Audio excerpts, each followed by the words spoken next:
Oke Jum, ini adalah custom ROM pertama Xiaomi Redmi Note 7.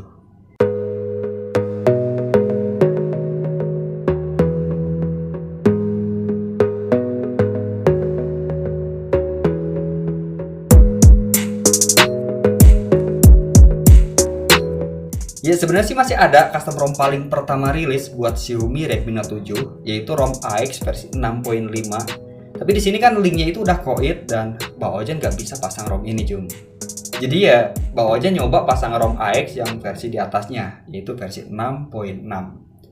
Nah dari kemarin itu Bang Ojan pengen banget share ROM ini, soalnya Bang Ojan tuh pengen kalian juga bisa nyoba ROM ini Jum. Nah, ROM AX versi 6.6 ini cocok banget dimodif buat ROM gaming atau dipakai buat daily use. Jadi ya, Bang Ojan yakin kalian bakalan suka banget sama ROM ini, Jum. Nah, di sini kalian bisa lihat dari tampilan ROM ini, user interface-nya itu nggak begitu ribet kayak ROM OSP yang lain. Jadi kalian bisa lebih mudah modifnya dan nggak kelihatan berantakan.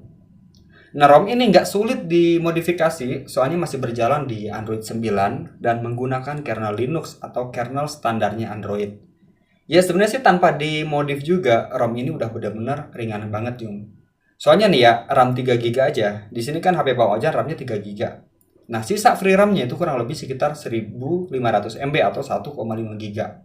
Nah, belum lagi aplikasi yang terpasang di ROM ini cuma 26 aplikasi aja, Jum. Itu pun masih ada aplikasi sistem yang bisa kalian hapus. Jadi bisa lebih dikurangin lagi. Nah, di sini total aplikasinya itu ada 30. Soalnya Bang Ojan belum hapus bloatware dan Bang Ojan udah pasang beberapa aplikasi pihak ketiga. Nah, kenapa ROM ini cocok banget dimodif buat ROM gaming? Soalnya nih ya, di ROM ini kalian nggak akan dibatasi akses root-nya. Di sini kalian bebas modifikasi folder sistem, bahkan folder vendor secara manual. Jadi ROM ini lebih bagusnya itu dioprek secara manual, bukan via modul Magis. Ya misalkan nih, edit file build prop, terus jalanin file bin, atau edit driver GPU. ROM ini juga sudah ada folder initd buat install file yang jenisnya tweak. Dan ada folder EGL juga buat edit rendering langsung dari driver GPU-nya Jum. Jadi kalau misalkan kalian hobi oprek-oprek yang ekstrim dan beresiko, ROM ini udah paling cocok buat eksperimen kalian Jum. Tapi kalau modal kalian cuma modal dan modal Magis, ROM ini nggak akan ngefek apa-apa, Jum.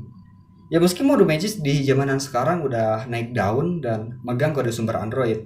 Tapi soal naikin kinerja Android, ya menurut Bang Ojan, Tweak itu lebih worth it dibanding modal Magis. Soalnya dari resikonya aja itu udah jauh banget, Jum. Nah, di ROM X ini juga kalian bisa ganti kernelnya jadi kernel custom. Misalkan kernel yang cocok di ROM ini mulai dari kernel Evira, terus kernel Stormbreaker, dan kernel overclock. Bahkan kalian bisa pasang kernel overclock di ROM ini juga, Jum. Untuk settingan yang Bang Ojan terapin di ROM ini adalah mode agresif, Jum. Kebetulan di sini Bang Ojan cuma main game Mobile Legends aja. Jadi bisa dipakai buat daily juga. Nah, pertama nih, untuk kernel yang Bang Ojan pakai. Nah, di sini Bang Ojan pakai kernel Evira versi 3.1, Jum. Nah, kernel Evira itu nggak cuma kinerjanya yang bagus, tapi ketahanan baterainya juga bagus, Jum. Nah, untuk aplikasi sistem yang Bang Ojan hapus, di sini mulai dari wallpaper picture, terus galeri 2, soalnya Bang Ojan pakai aplikasi Google Foto. Terus yang ketiga adalah wallpaper cover, dan yang terakhir adalah screen recorder, soalnya aplikasinya nggak ada. Soalnya nih ya, aplikasi yang bisa kalian hapus di custom ROM ini nggak terlalu banyak, Jum. Dan aplikasinya juga cuma sedikit, apanya yang mau dihapus. Nah, untuk file optimasinya di sini Bang Ojan pakai Magic VIP versi 4.0, soalnya Bang Ojan pakai Render Angel buat game Mobile Legends. Oke, jadi itulah yang bisa Bang Ojan jelasin tentang ROM AX versi 6.6. Buat kalian yang pengen nyoba juga, semua file udah Bang Ojan sediain di kolom deskripsi Jum. Oke, thank you.